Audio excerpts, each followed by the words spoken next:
Obviously, so back to the comedy. You sort of took it up just before COVID, 6 months before. Yeah.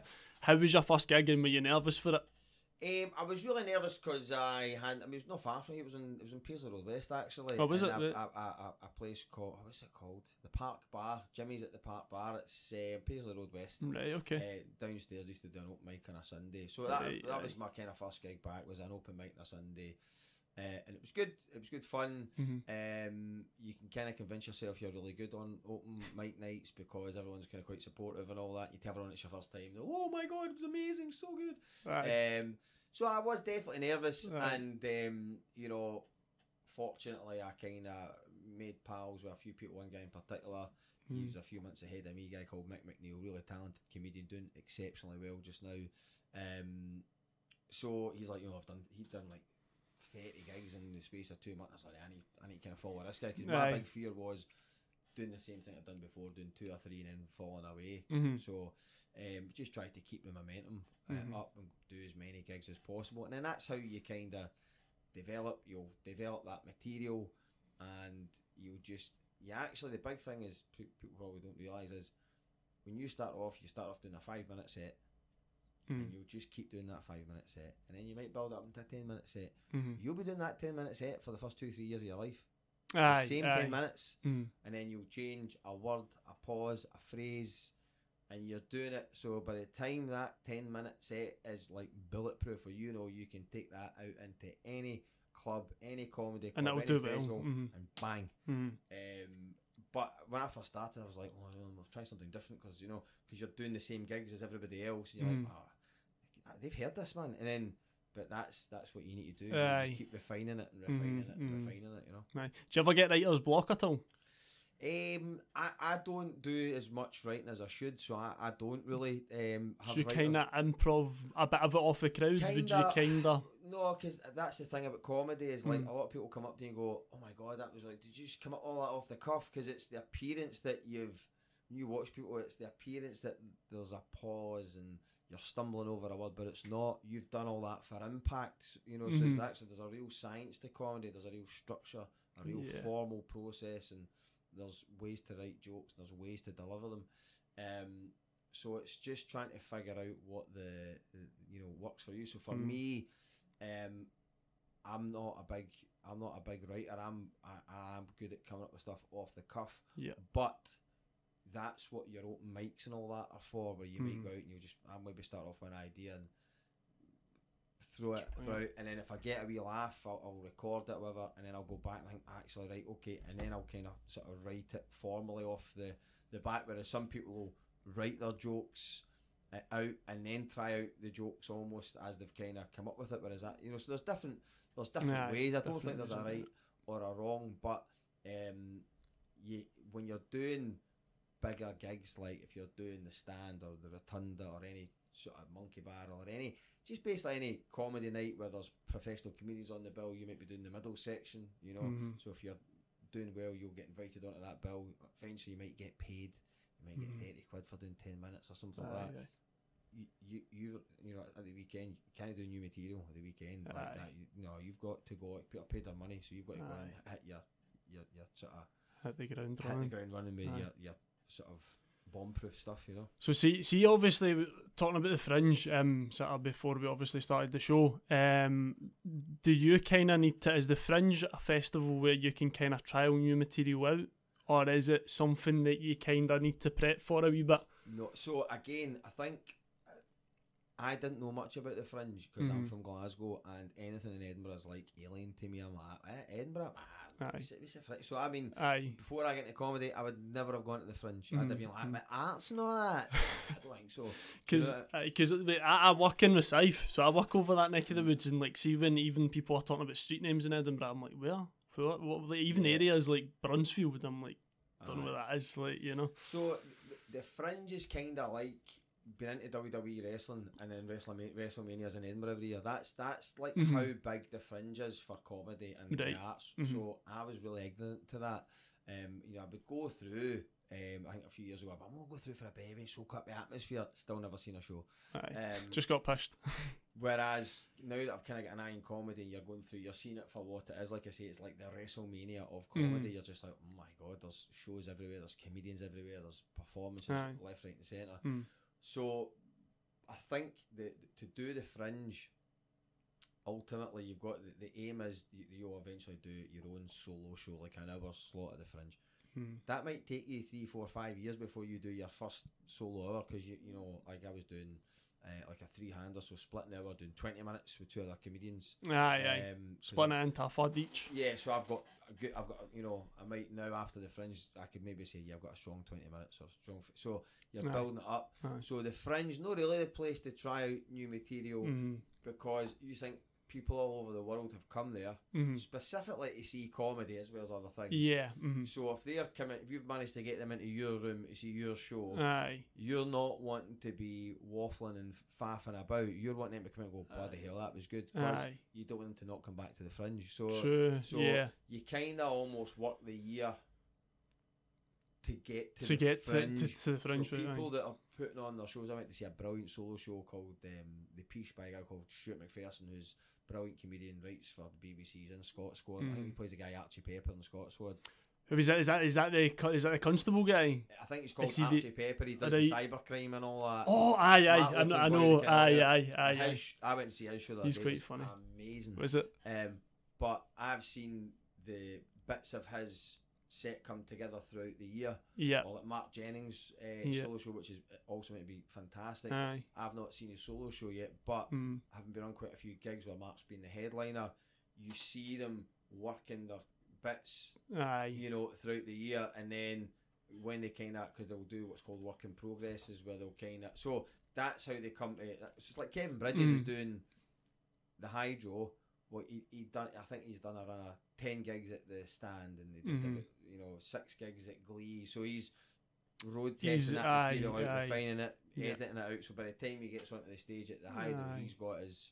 So they'll maybe like, say for instance, if a comedian goes with like, right, okay, I'll start off the year with a 5-minute slot, and then like a 10-minute slot, and then maybe like build my way up to a 20-minute slot, but then they'll take bits of all those sort of compilations of it and then make it like a half-hour slot or something. It's not as linear as that, because ultimately once you're a pro comedian, like, you know, you'll never be doing a 5 or a 10-minute slot. Once you're established, you'll only ever be doing 20-minute spots. Do you know what I mean? You either open or close, and then against like anything else, you probably built up years. So you know, for a new comedian get up and trying out brand new material and on a Saturday night, they might get a few laughs, but they're probably going to fall on their ass. Whereas somebody like Mark Nelson or, you know, Susie McCabe, you know, they could write out a brand new 20 minutes, go out on stage for the first time on a Saturday night, probably smash it, but they've been at the top level for the last 10 years. Do you know what I mean? So it's kind of like a youth player getting in and playing his first full 90 minutes versus, you know, somebody that's, you know, like Roy Keane at 36. He didn't really need to train for the last 2 weeks. Just put him in against Real Madrid, he'll be fine. He'll be sound. You know what I mean? Whereas like your wee academy guy, oh, listen, big game on Saturday, we'll do a couple of sessions. You know what I mean? I get you. I don't know if that's a good analogy, but I know. But obviously, so the Fringe, you were there last week. I sort of seen one of your videos. You were sort of self-promoting it a wee bit. Do you kind of need to do a wee bit of that as well, like last minute, like that's before really you go on? It's called flyering. That's really. I mean, that's one of the most important things about doing the Fringe. And I really enjoyed doing it because I got loads of new material out of I mean, I flyered every show that I was on, even ones that I'd been invited on and I didn't need to. I did a half-hour flyering off my own back to do it because I thought, well, I love sales, and for me, everything's got an element of sales to it. So if you want people in the room to see you, if you flyered them, so people, I was on like a show. It was called Club Sets by a female comedian called Jay Lafferty, brilliant comedian, professional comic, and she'd kind of put together, like, you know, the best of the Scottish comedy circuit, the best of the comedy circuit. So each day would be her and 2 comedians. So she invited me to come and do a few of her shows. So each day that I was on, I grabbed the flyers and I stood and flyered myself for half an hour because it gave me a bit of patter. it kind of got me up for the gig as well, because I know I need to be high energy, and sometimes you think you're high energy but you're not. I've had people say to me, you just kind of you weren't James Gardner today, and you're like, you weren't yourself. what does that mean? I'm James Gardner. So it kind of helped me get up for it. Yeah. Kind of almost like hitting 100 balls before you go and play around a golf. And I always think, if you've specifically convinced people or got people to come in and see that show, when they see you up there, they're more inclined to want you to do well. So that's kind of my take on it. And also, it was a brilliant tester for me, because I realised, well, you got to remember, like, somebody like, you know, I'm naming a lot of comedians, you know, like Chris MacArthur Boyd, or Liam Farley, or Mark Jennings, or Stephen Buchanan, these brilliant Scottish comedians that have got a big following, right? So they don't need to do as much promotion, because people will be like, I've seen him at the stand, I'm going to go and see him. Whereas somebody might think, who's James Gardner? Who's JamesyCottar? Like I said at the start. So the great thing about the Fringe is a lot of people are willing to just take a chance on a show. So you've got to put yourself out. But I aim for about 80% rejections. A lot of people just walk past you and they're just like, no, sorry. But about 15-20% actually stop and go, yeah, well, we are looking for a show. What is it? So I kind of felt it was a really brilliant week for me, because I figured out that, you know, you can just get people into a room. So at my stage, you're looking to get 20-30 people in. I think if I was to do the run next year, I'd be confident that I can get 20 people in off the street just by flying. So, but that's where it becomes then a tiring day, because you are flying for an hour, maybe 45 minutes, then you're doing your show, which could be anything up to an hour. Or I'll take it at you, mate. I'll take it at you. But I suppose it's better doing it that way, I think, because see, if you were just to sit in a room and look at your script, like the first, like the half hour and an hour before you went on and just read it, you'd be more nervous. Whereas if you already knew it and you were like, I'm confident with it, I'm confident. It's just like you're going to. It's like anything else. It's kind of like sales, and that. When you're not that well known or not known at all, why are people going to come and see you? So you'll get a bit of footfall, but you need to be out. It's just like an unpaid apprenticeship. So by the time you get to a certain level, you can be like, listen. So there was a guy at the Fringe, not the big success story, but one of the big stories of the Fringe this year was there's a comedian, brilliant comedian. I've been fortunate enough to gig with him only a couple of times. A guy called Robin Granger. He was doing his solo show at the Stand, one of their venues at the Fringe. He had one person in one day, right? And he did the show, one person, and he's fucking putting everything into it, right? To just one person sitting there should be maybe 50, right? One person. And a reviewer was coming in to see a guy called Ryan Conn, another wickedly funny comedian, right? And he was on after Robin. So this reviewer was in a bit early, heard the show from outside, that sounds quite good. And one of the staff went, there's only one person in there, right? So the reviewer mentioned it in a review.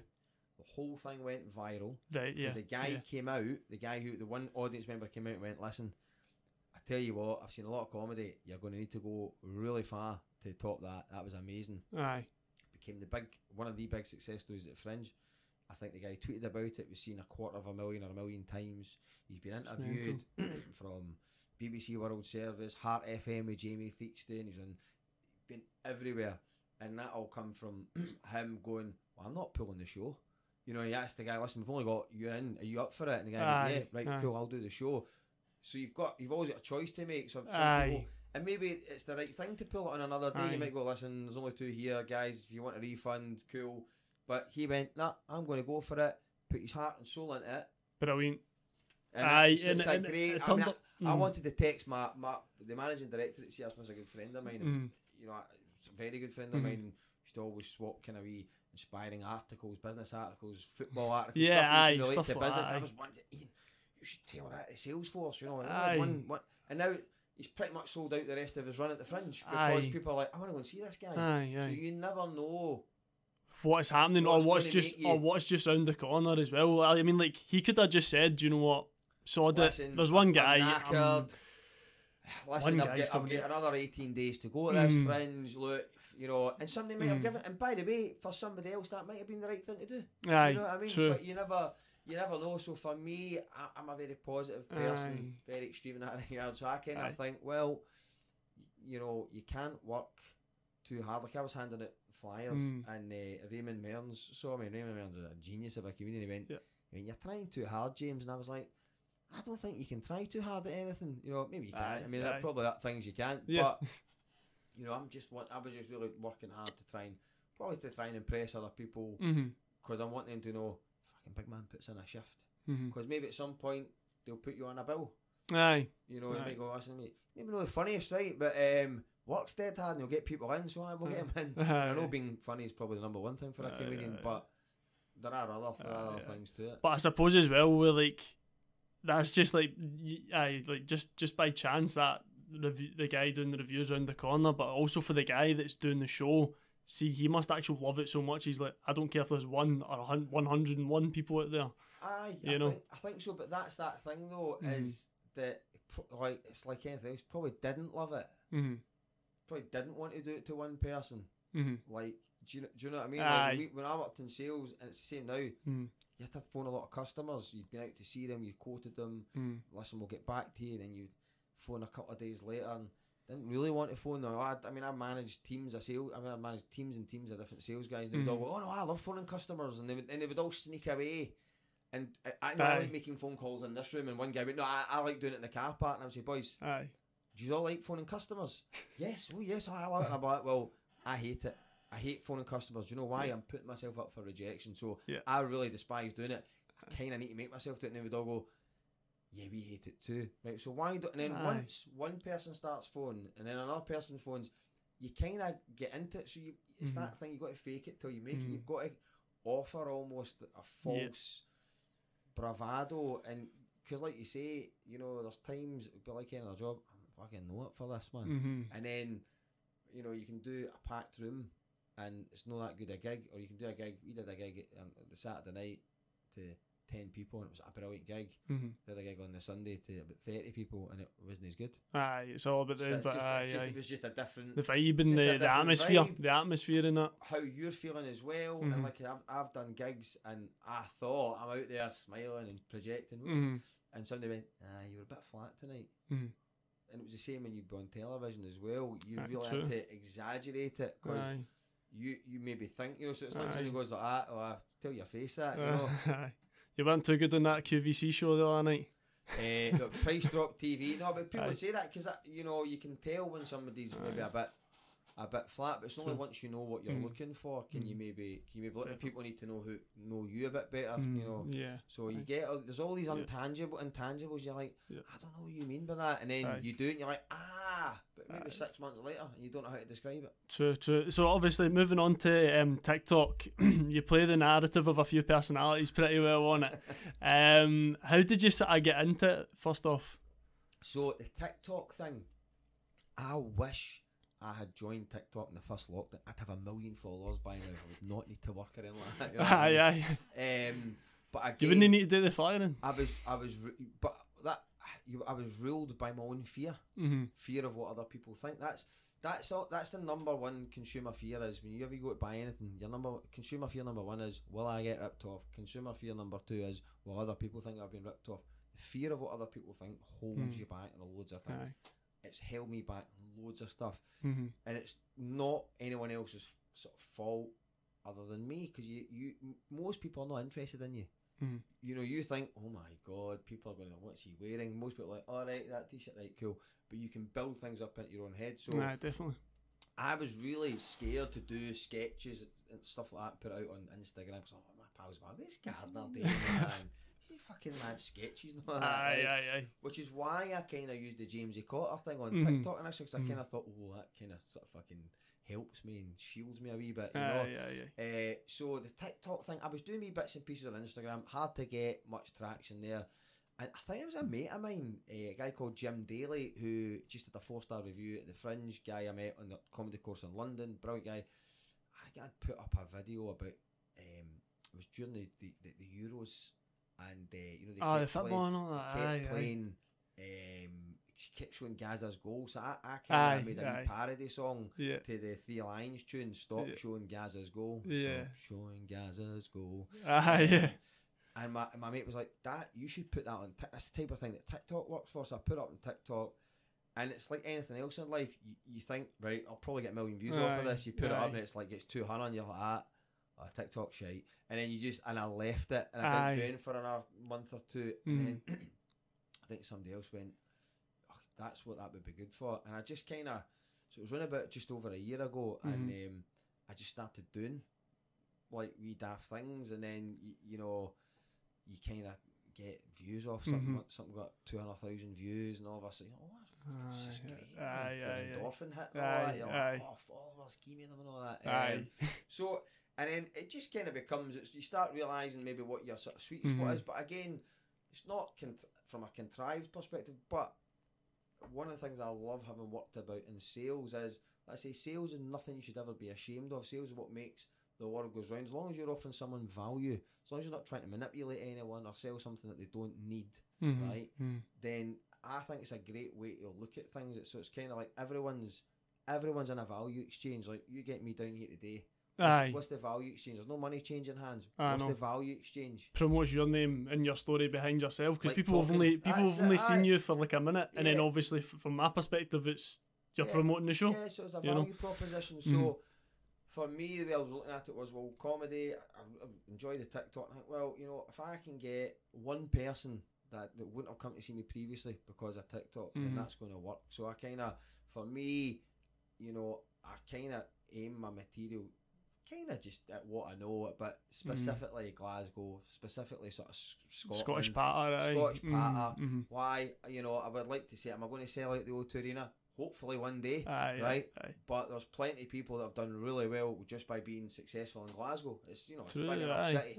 So I think if I start there, and if people are going to find something funny, they're going to find it funny in Edinburgh or Aberdeen or Leeds. So I'm going to aim there. I'm not going to try and conquer the world, and that's what people seem to like. People like to hear about themselves. Do you know what I mean? And relatable stuff as well. So a lot of the stuff's just from kind of a mix of people I know. Like, you know, a lot of it's you know, like, and my dad, who I love dearly, is really funny. But my dad, you know, so the guy that pretends to sound like a gangster in the phone and all that. Well, that's like, not my dad. He's the opposite of that. No, that's based on guys like you hear in the gym. I've probably done it myself as well. You know what I mean? So a lot of it's based. You know, like my dad was a taxi driver for years before he retired. So like, my dad, you tell something, my dad, he'll go, no, James, I had a guy in a taxi, right? And we were looking at buying a flat somewhere, and he went, no, break-ins up there. I had something in a taxi that used to get broken up there all the time. You know? So it's the way your dad always tells you, no, listen, I know a guy, right? Right, you know. It's all based on people I know and myself, and, you know, relatable. So I really enjoy doing it, and I think, you know, probably for me, it's just becoming that bit more comfortable in myself, where, you know, without being too deep meaningful, which is too late now, where you can kind of express yourself, and you go, actually, all of a sudden, you go, people quite like that. You go, fucking great, I'll do more. So it's just trial and error, but definitely. I do get bummed out when you put them up and you're like, fucking 2.5 views, man. That's rubbish. Do you know what I mean? It's always the ones that you'll think get high return don't as much get high return, and then it's one you'll just do off the cuff. You're like, I think, going back to what I said earlier, is you end up trying to please other people, you know, so you might buy certain clothes, or experience buying a fucking car to try and please other people, to try and impress other people. So actually, it's something that we all do. It's just trying to manage your own self and remind yourself, going, actually, remember, do that sketch because that's the sketch that you wanted to do. Because a couple of times I've started going, right, what will get hundreds of views, as opposed to, I know, but I wanted to make that. You know, I wanted to make that video, that was what I wanted to do. If it gets a couple of thousand, great. Because again, you get a wee bit drunk on your own success. If you get a few videos that get 500,000, you're like, well, maybe the next one will get 1 million, as opposed to just doing the material that makes you happy. So there's like things like, I wanted to make that sketch, because sometimes you best idea sits in your head, you know what I mean? If you don't do it, you're like, oh, that would have gone viral, and then you know, if you've not done it, you kind of use that as an excuse all the time.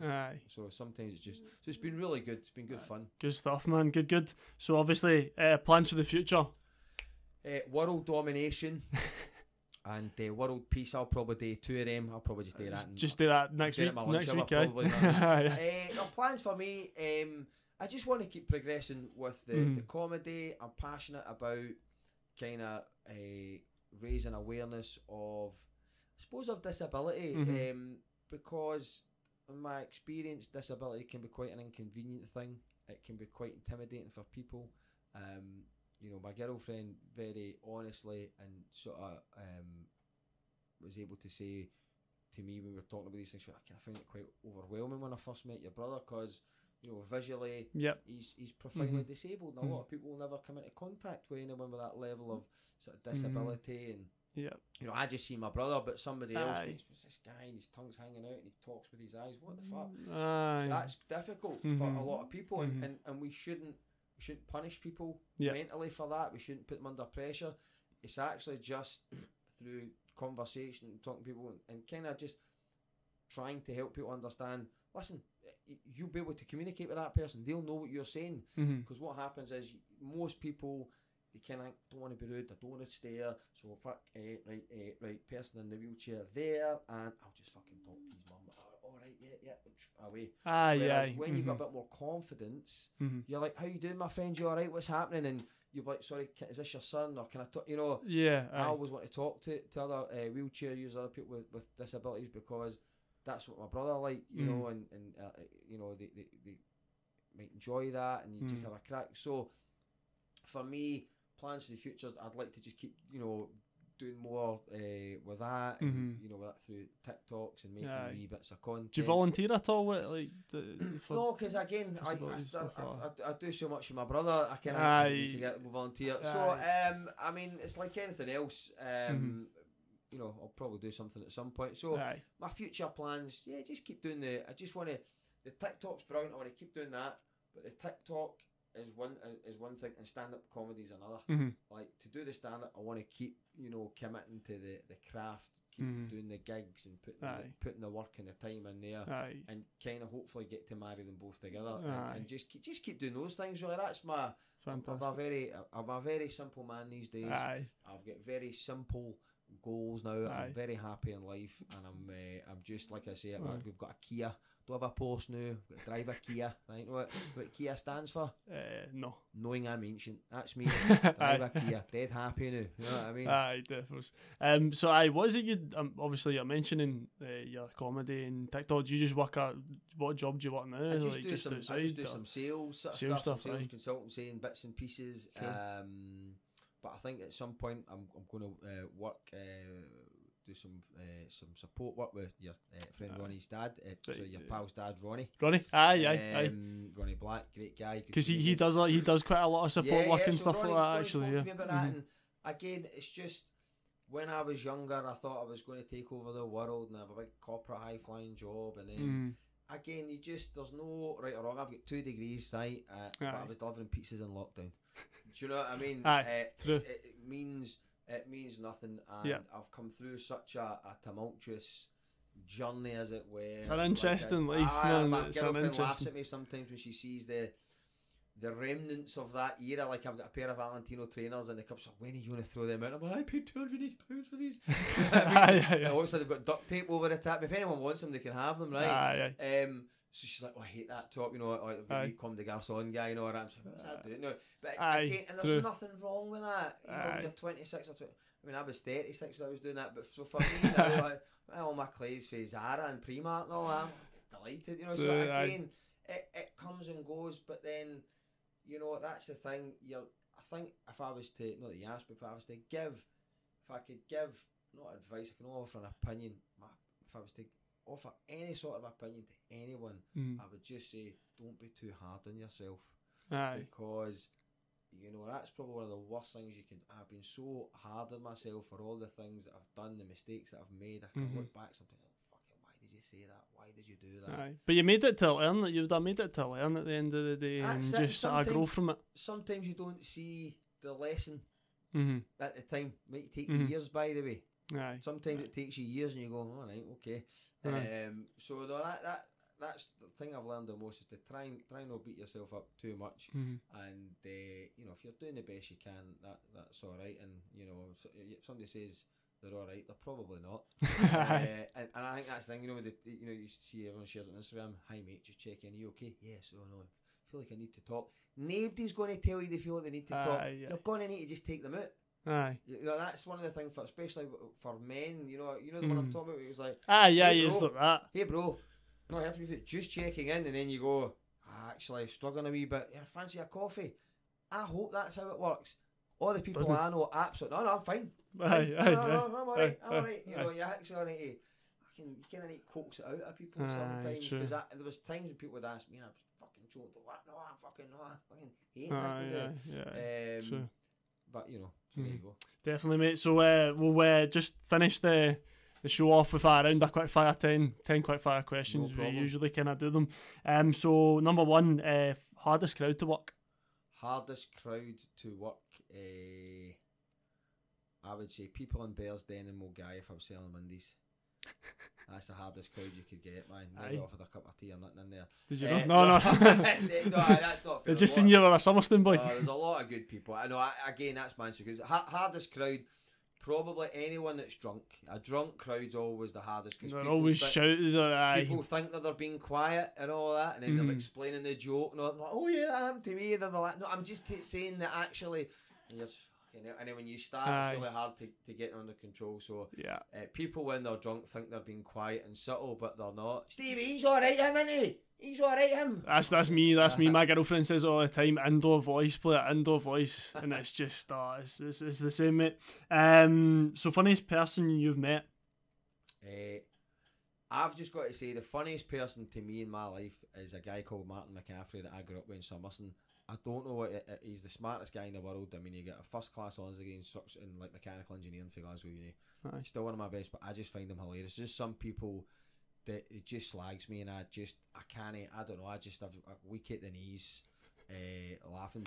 Funniest comedian that I have seen, just maybe Billy Kirkwood. I just something about him just makes me. I think he's hilarious. He's just manic. If you ever get a chance to go and see him, he's amazing. Right, cool. Worst joke you've heard? Worst joke? I've heard. I've told a lot of them myself, but I've heard. I wouldn't even want to repeat some of them. I mean, you hear some jokes, you just think. The only thing I would say, see when somebody tells a really like awful joke, I get giddy with excitement and I really start laughing, man, because I'm not laughing at the joke, I'm laughing at how inappropriate and how badly it's going, man. So it's like really bad. I've like terrible jokes. I'm just like, oh my god, it's amazing. So like stuff like on PC sort of thing and that as well. It's just like you get some real horrible. I've heard some horrendous, and it's just like, oh my, and this guy's going for this, man, and you're just like, what the, you know what I mean? Yeah. And you're really trying not to laugh because it's not an appropriate joke to laugh at. You're laughing at how inappropriate the situation is. Yeah. So like with my brother, we've been, humour's a big outlet for us. We all laugh. You know, there's a lot of tears, but there's more laughter than anything else. So you know, if you wouldn't laugh, you'd cry, sort of thing. That's it. Your granny says if you wouldn't laugh, you'd cry. So what's the one thing you could never live without? Moisturising cream. Oh, you're a big cream man. You're a cream. Dry skin, mate. I don't know if I could live without Nivea moisturiser. That white tub that you get, that's the blue one. That's like putting concrete on your skin, man. It takes 3 years to rub it in. The Nivea, the white tub of cream. That is. Mate, do you know? Like, it's weird because you know how folk have different things like they do. Like one of my pals for uni, he's massive on aftershave. Like he's not really into clobbering that, but he's like, see that bottle of aftershave there? That's like £300. I was like, what for that bottle? And he's like, can he tell you about the fragrance notes? No, he doesn't. No, he doesn't. Well, but he is from. He's from. Where is it? He's from the West End.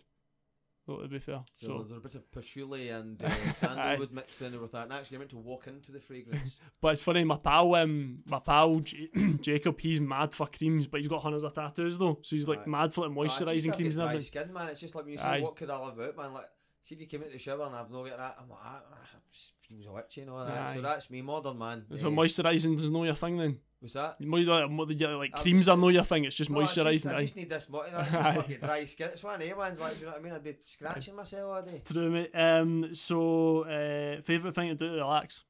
Favourite thing to do to relax? I love watching. I just watched old Tyson Fury boxing matches on YouTube. I've watched the Fury Klitschko fight about 20 times. Oh, the one where he gets knocked down and then he's back up again? That's against Deontay Wilder. Oh, no. I could do Tyson Fury as my special subject on the Mastermind. When he won the world title, he became unified champion. He beat Klitschko. Was it 2014? Right. He went out to Germany and it was it's a really boring fight. It's a technical masterclass. But I love watching. I just love watching things I've seen before. Mm-hmm. So I'll maybe put on an old Celtic game or something like that. Something that I know the outcome to, do you know what I mean? Yeah. So there's no stress, and that's what I'll my missus goes away for the weekend, like she was away in London last weekend. I mean, I think I just watched all the Tyson Fury fights. Brilliant. Funniest TikTok troll?